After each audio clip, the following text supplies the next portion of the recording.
Hello students, good morning. You are connected with RK Swaj for Mathematics 10 plus 2. Chapter name is Algebra of Matrices, and today we are going to discuss about the solution of exercise 3.2 of chapter Matrix.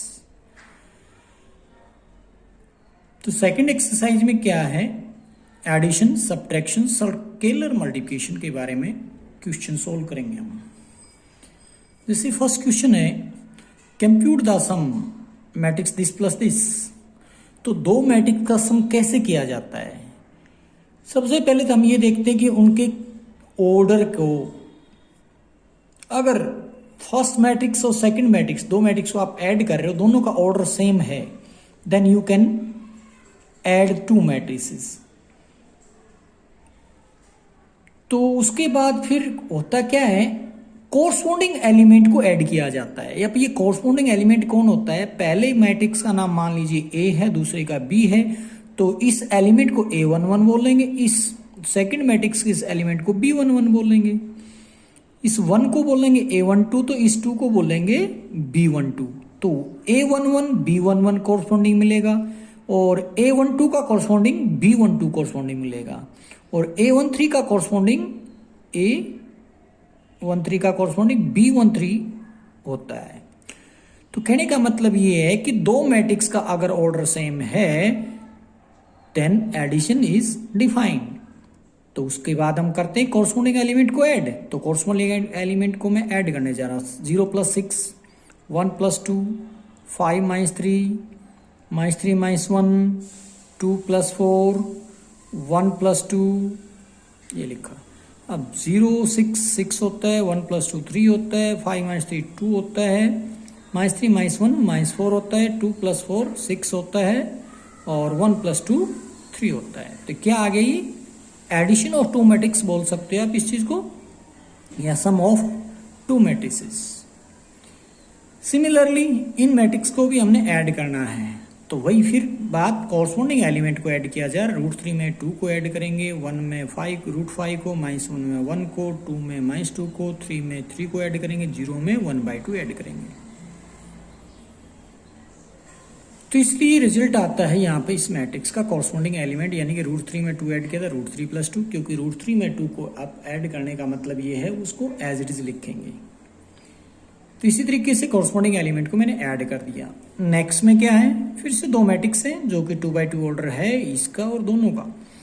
तो आपको add करने के लिए फिर से corresponding element यानी कि cos² x को sin² x में ऐड किया जाएगा, कर दिया हमने। sin² x को cos² x में ऐड किया जाएगा, फिर इस एलिमेंट का sin² x इसका cos² x ऐड कर देंगे और cos² x को sin² x में ऐड कर देंगे। तो ऐड मैं कर नहीं सकता, यानी cos² x + sin² x ही लिख दिया है, क्योंकि आप जानते हैं ये 10th क्लास में एक प्रॉपर्टी होती थी कि sin² θ + cos² θ = 1। तो ये वही तो प्रॉपर्टी हर जगह आप देखोगे, चारों जगह। तो यहाँ मतलब सारे एलिमेंट इसके 1 1 हो जाएंगे। तो एक मैट्रिक्स मिल गई जो कि इन दोनों का सम रहेगा। इस क्वेश्चन को वो आपसे ये भी कह सकते थे, prove that sum of two matrix is independent of x। क्या कहा मैंने? आपसे ये प्रूव करने के लिए भी बोला जा सकता है कि sum of two matrices is independent of x। इसका मतलब ये होता है आप इन दोनों मैट्रिसेस को आप ऐड करोगे तो उसके बाद जो रिजल्ट आएगा उस रिजल्ट में x से फ्री रहना चाहिए, मतलब उसमें x का कहीं नाम नहीं आना चाहिए, कहीं भी किसी भी टर्म में किसी भी एलिमेंट में x नजर नहीं आना चाहिए। तो अब आप देख सकते हैं यहां पर आपको न्यूमेरिकल 1 के अलावा कोई भी एलिमेंट नजर नहीं आता होगा, तो इसलिए आप इसको बोल सकते हो addition of two matrices is independent of x। ऐसे क्वेश्चन पुट कर लिए जाते हैं। नेक्स्ट है, ए मैट्रिक्स दे रखी, बी दे रखी, उनका सम भी चाहिए, डिफरेंस भी चाहिए। तो a + b, मैट्रिक्स ए को रखोगी, मैट्रिक्स बी को रखोगी, बीच में प्लस का साइन रखोगे। फिर से कोरस्पोंडिंग एलिमेंट को 4 + 1 5 लिख दिया, 2 + 3 5 लिख देते हैं, 3 + 7 10 लिख देते हैं, 1 + 0 1 लिख देते हैं, 5 + 4 9 लिख देते हैं, 7 + 1 8 लिख देते हैं। ये क्या हो गया? सम ऑफ ए प्लस बी। उसके बाद डिफरेंस यानी कि ए माइनस बी, ए को यहां लिखा मैट्रिक्स को पहले, बाद में माइनस के साइन के बाद बी मैट्रिक्स के एलिमेंट लिखे गए हैं। अब दो मैट्रिक्स का डिफरेंस कैसे होता है, जैसे आपने सम किया उसी तरीके से डिफरेंस यानी कि कोरस्पॉन्डिंग एलिमेंट का डिफरेंस कर देंगे। 4 माइनस 1 लिख दिया हमने, 2 माइनस 3 यहाँ लिखा गया, 3 माइनस 7 यहाँ लिखा गया, 1 माइनस 0 यहाँ लिखा गया, 5 माइनस 0 यहाँ, 4 यहाँ लिखा गया, 7 माइनस 1 यहाँ पर लिखा गया। तो 4 माइनस 1 3 होता है, 2 माइनस 3 माइनस 1 होता है, 3 माइनस 7 इज माइनस 4, 1 माइनस 0 1 होता है, 5 माइनस 4 1 होता है, 7 माइनस 1 6 होता है। तो ये आ गया result of A minus B.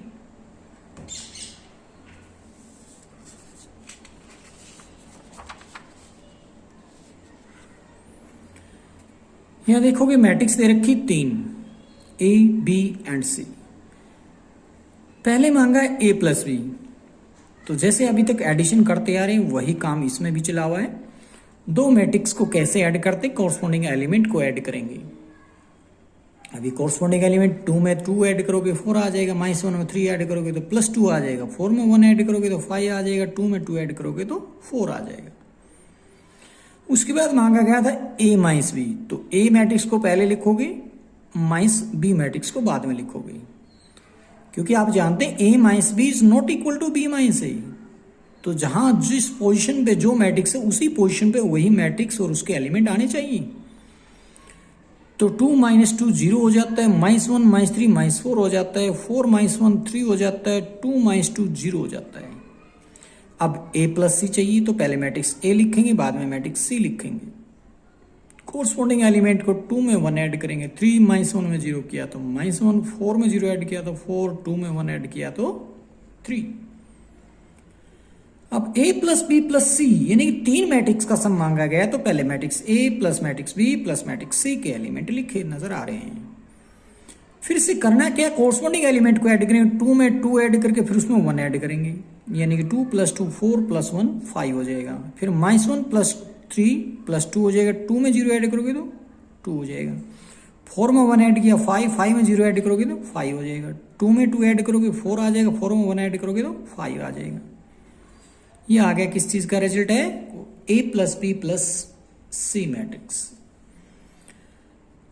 उसके आगे मांगे गए 2a माइनस सी का रिजल्ट क्या आएगा, यानी कि 2 इंटू मैट्रिक्स a लिखा जाएगा माइनस मैट्रिक्स c लिख दिया गया है।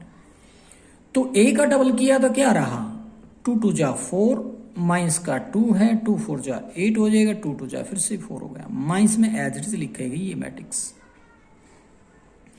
अब 4 - 1 3 होता है तो -2 -0 यानी कि -2 होता है, 8 -0 8 होता है तो 4 - 1 3 हो जाता है। तो ये किसका रिजल्ट है, 2a माइनस सी का।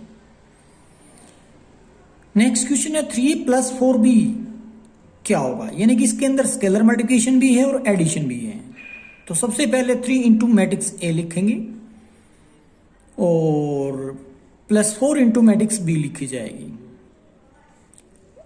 इस केस में सबसे पहले स्केलर मल्टीप्लिकेशन किया जाएगा, क्या होगा, 3 को अंदर भेजेंगे। तो किसी भी मैट्रिक्स को किसी स्केलर से मल्टीप्लाई करने का मतलब है उस स्केलर को प्रत्येक एलिमेंट से मल्टीप्लाई कर देना है। 3 2 जा 6, 3 3 जा 9, 3 0 जा 0, 3 -1 जा -3, 3 -1 जा -3, 3 5 जा 15। नाउ प्लस 4 को इससे मल्टीप्लाई करने का मतलब स्केलर से 4 1 जा 4, 4 2 जा -8 हो जाता है, -2 के साथ करेंगे तो 4 3 जा 12 हो जाएगा, 4 -1 जा -4 हो जाएगा, 4 0 जा 4, 4 2 जा 8। अब सिंपली एडिशन रहती है यहाँ पर दो मैट्रिसेस की। इन दो मैट्रिक्स को कैसे ऐड करेंगे, काम वही है, कोरस्पॉन्डिंग एलिमेंट को ऐड किया जाएगा। 6 + 4 10 हो जाता है, 9 + -8 +1 हो जाता है, 0 + 12 12 हो जाता है, -3 + -4 यानी कि -7 हो जाएगा, -3 + 0 -3 रहेगा, 15 + 8 23 रहेगा। नेक्स्ट है 3a - 5b, फिर यहां पर स्केलर मल्टीप्लिकेशन भी है और डिफरेंस भी है। तो सबसे पहले 3 इंटू मैट्रिक्स a के एलिमेंट लिखे जाएंगे, -5 इंटू मैट्रिक्स b के एलिमेंट लिखे गए। तो ये यहां पर ए और बी मैट्रिक्स अलग थी, तो इस फिफ्थ सम में मैट्रिसेस अलग अलग हैं ए बी। तो अब क्या करेंगे, काम वही है, स्केलर मल्टीप्लिकेशन पहले की जाएगी। क्या होगा, 3 को अंदर भेजेंगे और 5 को अंदर भेजेंगे। 3 को अंदर भेजने का मतलब है प्रत्येक एलिमेंट से 3 से मल्टीप्लाई करेंगे। तो 3 से 3 कैंसिल होने के बाद रहेगा 2, 3 1 जा 3 रहेगा, 3 इसका कैंसिल होने के बाद 5 रह जाएगा, इसका भी 1 रह जाएगा, 2 रह जाएगा, 4 रह जाएगा, 7 और 6 2, 7 6 2। अब यहां पे आप देखोगे कि जो 5 को अंदर भेज रहा हूं तो क्या मिल रहा है, 5 को अंदर भेज रहा हूं तो इसमें 2 रह जाएगा, इसमें 3 रह जाएगा। क्यों रह रहा है, क्योंकि जैसे आप इसको मल्टीप्लाई नीचे वाला 5 ऊपर वाले 5 को कैंसिल कर देगा, अकेला 2 रह जाएगा। इसी तरीके से 3 रह गया, 5 1 जा 5 हो जाएगा, इसका अकेला 1 बन जाएगा, इसका अकेला 2 बन जाएगा, इसका अकेला 4 बन जाएगा, इसमें 7 6 2 बन जाएगा थर्ड रो में। अब सिंपली एक ही काम बचा है, वो क्या है, वो काम है आपके पास कि यहां पे सब्ट्रैक्शन, इस मैट्रिक्स में से इस मैट्रिक्स का सब्ट्रैक्शन कैसे होगा। तो उसमें आप 2 - 2 0 लिखोगे, 3 - 3 0 लिखोगे, 5 - 5 0 लिखोगे, 1 - 1 0 लिखोगे, 2 - 2 0 लिखोगे, 4 - 4 0 होती है तो 7 - 7 भी 0 और 6 - 6 0 एंड 2 - 2 आल्सो 0। आप इसको इक्वल टू 0 भी लिख सकते हैं क्योंकि 0 मैट्रिक्स है। नेक्स्ट,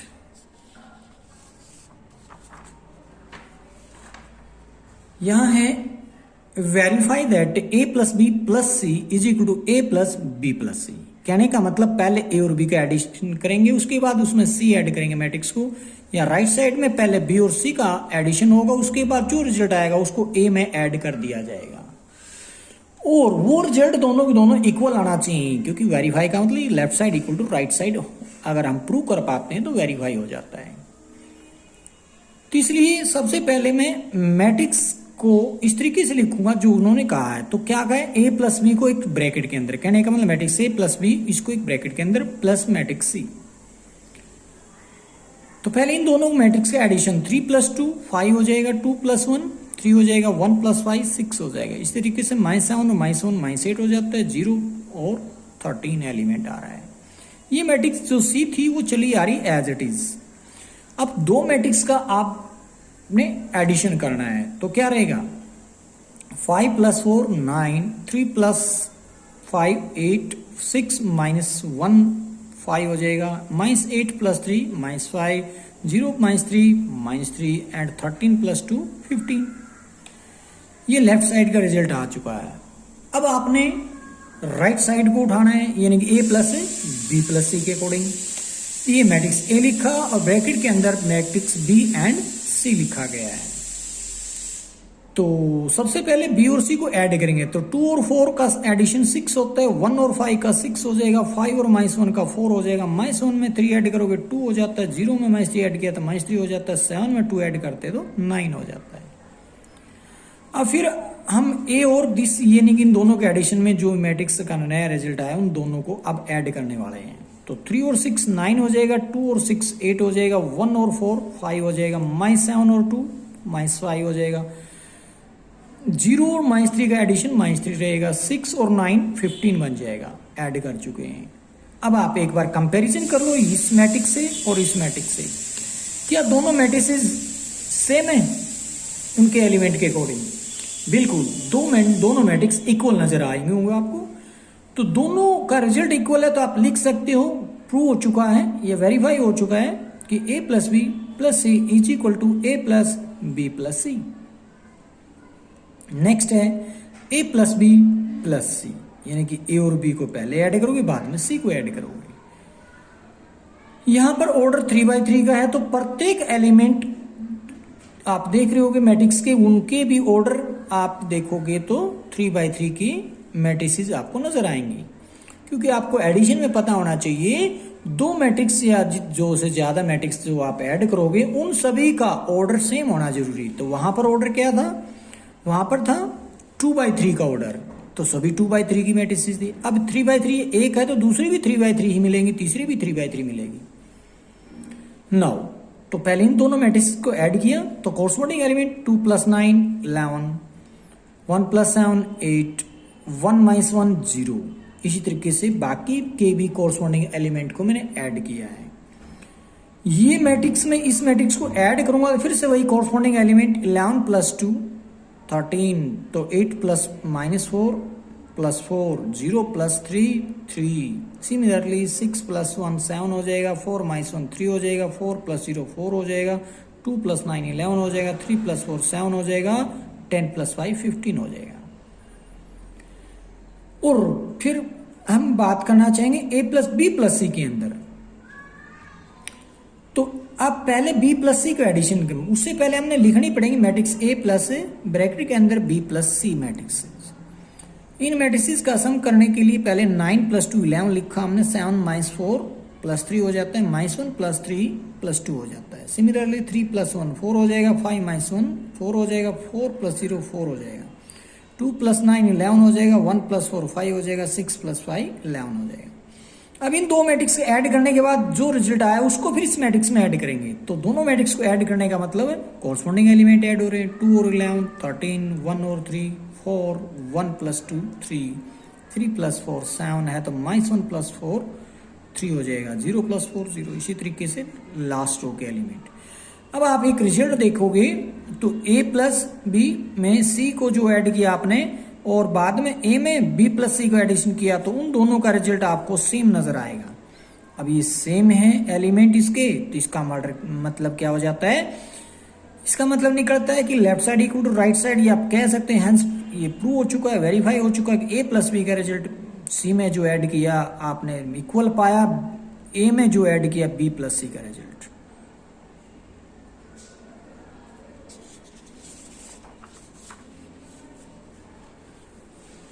फिर से वेरीफाई करना होगा k × a + b = ka + k time of b।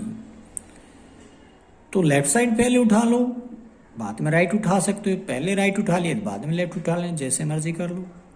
एक साइड पहले उठा लिया हमने लेफ्ट हैंड साइड, उसमें है k × a + b मैट्रिक्स। तो a मैट्रिक्स और b मैट्रिक्स मैंने रख दिए और k को मैंने बाहर रखा। तो स्केलर मल्टीप्लिकेशन से पहले मेरे को नजर आ रहा है ब्रैकेट को सोल्व करना। तो ब्रैकेट सोल्व करने के मतलब दोनों मैट्रिक्स का ऐड करूंगा मैं। तो एक k × में 2 + 1 3 हो जाएगा, इस मैट्रिक्स का एलिमेंट अगला 9 है, 2 + 3 5 हो जाएगा, 6 - 1 को ऐड करोगे तो 5 हो जाएगा। अब स्केलर मल्टीप्लिकेशन है, स्केलर मल्टीप्लिकेशन कैसे जाएगा, स्केलर मल्टीप्लिकेशन में k को अंदर भेज देंगे, प्रत्येक एलिमेंट से मल्टीप्लाई हो जाएगी वो, यानी कि 3k 9k 5k 5k, ये लिख दिया हमने। अब राइट साइड का रिजल्ट उठा रहे हैं हम ka + kb। तो ka + kb का मतलब k तो स्केलर है, उसके अंदर a मैट्रिक्स है b मैट्रिक्स है, हमने रख दिया। पहले स्केलर मल्टीप्लिकेशन की जाएगी k 4k 2k 6k, लिखा नजर आ रहा है। इसमें भी scalar multiplication 2k 5k 3k -k, ये रही। अब इन दोनों मैट्रिक्स को ऐड करेंगे हम, k + 2k 3k हो जाता है, क्योंकि आप देख पा रहे हो कि वेरिएबल सेम है, जिसको आप क्या बोलते हो, लाइक टर्म को ऐड कर सकते हैं आप। 4k + 5k 9k हो जाता है, 2k + 3k 5k हो जाता है, 6k + -k 5k हो जाता है। अब आप देखोगे लेफ्ट हैंड साइड का रिजल्ट राइट हैंड साइड के बराबर आ चुका है, तो लिख दोगे k × a + b matrix = k × a matrix + k × b matrix. Next k + l × a = ka + la, ये हमें शो करना होगा या वेरीफाई कह लो आप इस चीज को। तो k + l ये तो रहा स्केलर, स्केलर के साथ किसकी मल्टीप्लिकेशन है, मैट्रिक्स a की। तो इसको, इस स्केलर को k + l को मैं ऐड नहीं कर सकता, तो k + l ही चलेगा अंदर। जैसे मल्टीप्लाई में 1 से मल्टीप्लाई करने का मतलब k + l रह जाएगा, 4 से मल्टीप्लाई करने का मतलब 4k + 4l हो जाएगा, 2 से मल्टीप्लाई करने का मतलब 2k + 2l हो जाएगा, और 6 से मल्टीप्लाई करने का मतलब 6k + 6l हो गया। अब आप राइट साइड में चलते हैं तो ka + la नजर आ रहा है, तो ka + la यानी कि मैट्रिक्स a के एलिमेंट मैंने रख दिए हैं। अब k को अंदर भेज रही हो तो क्या जा रहा है, k 4k 2k 6k, और एल को अंदर भेज रहे हो तो प्रत्येक एलिमेंट को एल से मल्टीप्लाई कर दिया जाएगा, तो एल प्लस एल अगला है 4l 2l और 6l ये एलिमेंट रहेंगे। अब दो मैट्रिसेस आपको फिर नजर आ रही है एडिशन के अंदर, तो उन दोनों को ऐड करेंगे तो कोरस्पॉन्डिंग एलिमेंट ऐड हो जाएगा। k प्लस एल यहाँ लिखा, 4k plus 4l as it is रखा जाएगा, 2k plus 2l 2k plus 2l लिख दिया, 6k plus 6l as it is लिख दिया। तो इस रिजल्ट को और इस रिजल्ट को देख पा रहे हो तो सेम नजर आता है, तो इसको आप कह सकते हो कि k plus L into A is equal to K A plus L A. Next, if A is equal to diagonal matrix whose diagonal elements are 2 minus 5 9, तो DIAZ और आपको ब्रैकेट में नजर आ रहा होगा कॉमा के साथ सेपरेट कर रखे 2 minus 5 9, ये क्या है? डायगोनल एलिमेंट है। तो अब B भी डायगोनल एलिमेंट नजर आ रहे हैं, B के मैट्रिक्स के, C मैट्रिक्स के भी डायगोनल एलिमेंट नजर आते हैं। उसको हम सिंपली करना क्या है, A प्लस 2 भी निकालना हमें, तो इसका मतलब मैट्रिक्स ए को लिखेंगे हम। मैट्रिक्स ए कैसे बनाई मैंने, डायगोनल एलिमेंट्स में 2 माइनस 5 9 लिख दिया, 2 माइनस 5 9 ये होते हैं diagonal element, A11 A22 A33। बाकी सब क्या हो जाता है डायगोनल एलिमेंट्स में जीरो हो जाते हैं, मतलब डायगोनल मैट्रिक्स में जीरो हो जाते हैं। डायगोनल एलिमेंट को छोड़कर बाकी सब जीरो होते हैं ना डायगोनल मैट्रिक्स के अंदर। फिर प्लस 2 इंटू बी मैट्रिक्स लिखा, बी मैट्रिक्स में क्या डायगोनल एलिमेंट आपको नजर आ रहे होंगे A11 A22 A33 जो कि -3 7 14, बाकी सब जीरो लिख दिए हमने। अब पहले तो 2 को अंदर भेजेंगे नहीं कि स्केलर मल्टीप्लिकेशन करेंगे। जैसे आपने 2 को अंदर भेजा तो -6 और 0 0 0 14 0 0 0 28 हो गया है। बस सिंपली दो मैट्रिक्स को ऐड करना आपने, कोरस्पॉन्डिंग एलिमेंट 2 प्लस -6 -4 हो जाता है, बाकी सब जीरो है। फर्स्ट रो में, सेकंड रो में 0 और 14 -5 9 हो जाएगा, फिर 0 आ जाता है। इसी तरीके से 0 0 और 9 और 28 का एडिशन 37। इसको आप लिख सकते हो वापसी डायगोनल एलिमेंट के अकॉर्डिंग, कैसे, DIAZ लिखकर ब्रैकेट के अंदर -4 9 और 37, -4 9 और 37 ये डायगोनल एलिमेंट हैं और इस फॉर्म में लिखा जा सकता है इसको। तो ये रिजल्ट है इसका। नेक्स्ट हमें क्या करना है इसमें,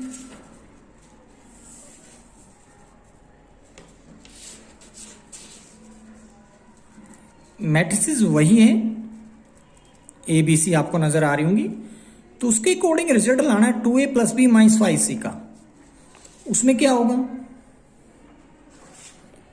तो मैंने वही काम किया, क्या 2A मैट्रिक्स को लिखा प्लस B मैट्रिक्स लिखा, फिर -5 इंटू C मैट्रिक्स को लिखा। तो C मैट्रिक्स भी क्या थी अपने पास है, उसमें दिखा रखा है उन्होंने कि C is equal to DIAZ 4 -6 3, मतलब डायगोनल एलिमेंट फिर से दिए गए 4 -6 और 3।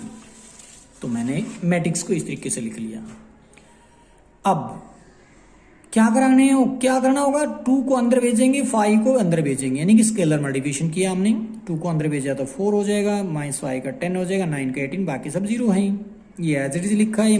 5 को अंदर भेज रहा हूं तो 20 -30 और 15, बाकी सब जीरो हैं।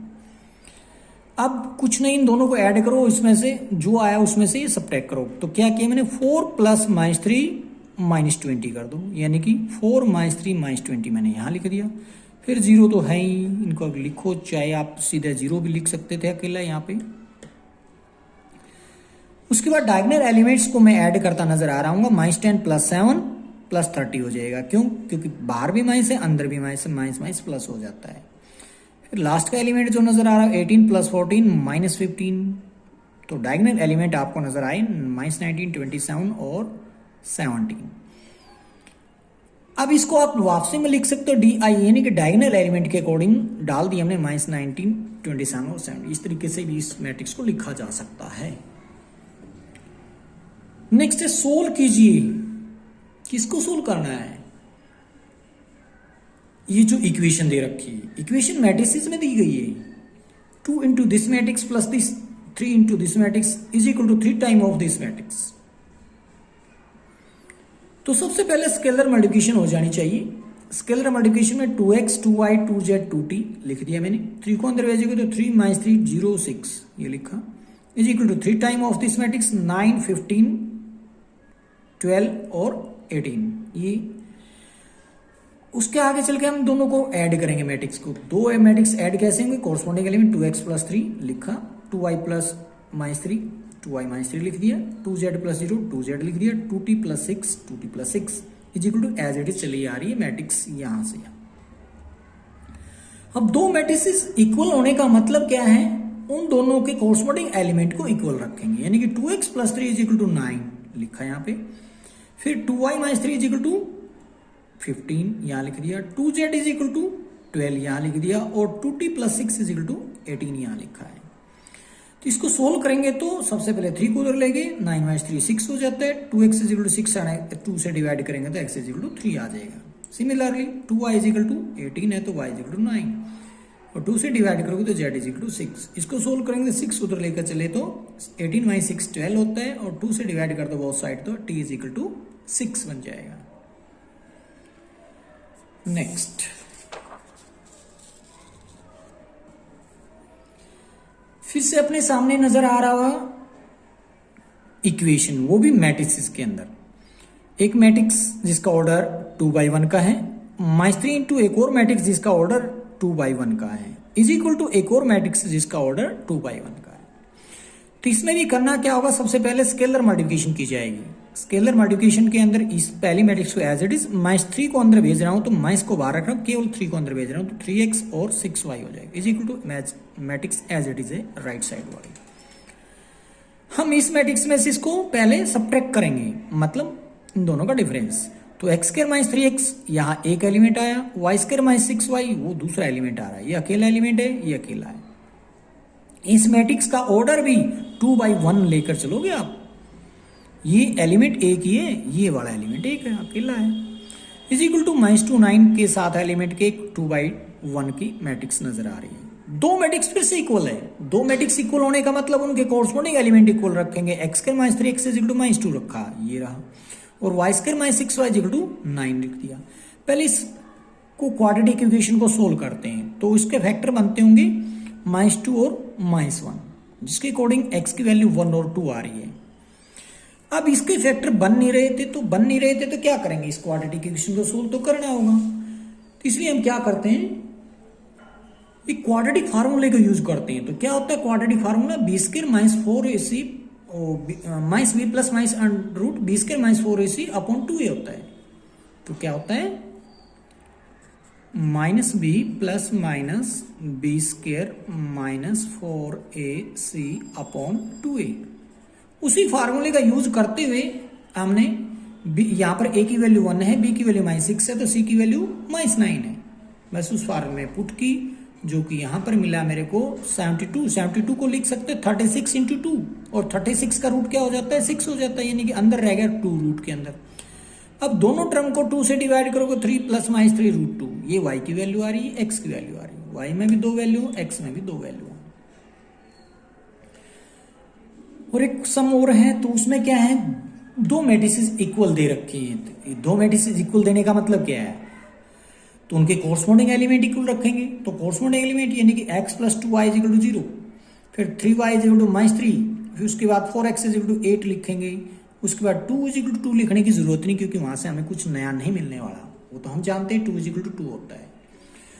तो उस केस में सबसे पहले इस इक्वेशन को सोल्व करते हैं। तो क्या होता है, अकेले इक्वेशन सोल्व नहीं की जा सकती, जो कि 2 वेरिएबल में। तो फिर क्या करेंगे, तो इस इक्वेशन को पहले सोल्व करेंगे, क्योंकि 1 वेरिएबल में है। तो यहां से हमने क्या किया, 3 से डिवाइड कर दिया बोथ साइड, y की वैल्यू -1 आ जाती है। यहां से क्या किया, 4 से डिवाइड कर दिया बोथ साइड, तो x की वैल्यू 2 आ जाती है। अब x और y की वैल्यू 2 आ गई है, ठीक है, हमें तो x और y निकालना था, बट ध्यान रहे इक्वेशन और भी आपके सामने है। जब तक ये इक्वेशन इन वैल्यूज को सेटिस्फाई नहीं करेगी, तो हम फाइनल नहीं करेंगे कि आंसर में x की वैल्यू ये है, y की वैल्यू ये है। तो इसलिए इन दोनों की, x और y दोनों वेरिएबल की वैल्यू इस इक्वेशन में रखकर आपको देखनी पड़ेगी। अगर वो इसको सेटिस्फाई करता है तो सॉल्यूशन आप बोल दो। जैसे चेक किया मैंने, x की जगह 2 रखा और y की जगह -1 रखा, तो क्या हो जाता है, zero is equal to zero, मतलब इस इक्वेशन को ये एक्स और वाई की वैल्यू सेटिस्फाई करती है, इसलिए फाइनल कर दिया एक्स की वैल्यू 2 है तो वाई की वैल्यू -1 है। सपोज इस इक्वेशन को सेटिस्फाई नहीं करती हैं तो उस केस में आप क्या कहोगे, डज नॉट एग्जिस्ट, एक्स और वाई की वैल्यू आप एग्जिस्ट नहीं कर पाएंगे। तो आज के लिए इतना ही, थैंक यू।